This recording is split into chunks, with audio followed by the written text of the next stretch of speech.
A few months ago, I had a client. She was an executive director for a nonprofit organization. She was new to the role, and she was looking for some advice and tips on how to talk to people with money. First time doing something like this, and she really wanted to make a good impression. If you're new here, my name is Anna Kim, and I'm a former nonprofit and political fundraiser with over 13 years of experience. And one of my roles and responsibilities as a political fundraiser was to work directly with ultra-high net worth donors in organizing their private fundraising events. Tip number one is to be always organized and prepared. Now, first impressions are everything. You're going to want to make sure that you have a personalized letter, check the spelling, and also making sure that you have all the appropriate marketing materials attached to your email.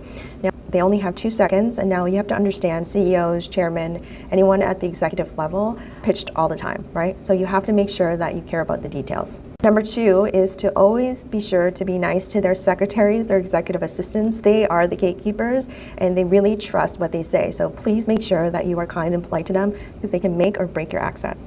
So tip number three is when you are writing those pitch fundraising letters, most often what I see is leading with how great your organization is. And I'm certain that it is, but again, you have to make that personal connection. Like, why should the donor care? What is the connection here?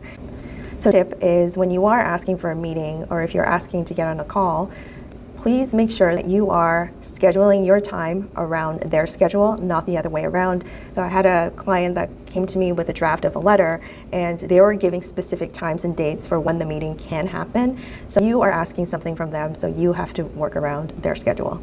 And the final tip, please make sure to follow up. I'd say give it a couple weeks. If you're pitching during the summer, it may be a little bit slower. And just because you do get a rejection, and most of your first pitch letters you will, don't get discouraged and don't take it personal. And just because they said no now doesn't mean that they won't say yes later. If you found these tips helpful, let me know in the comments.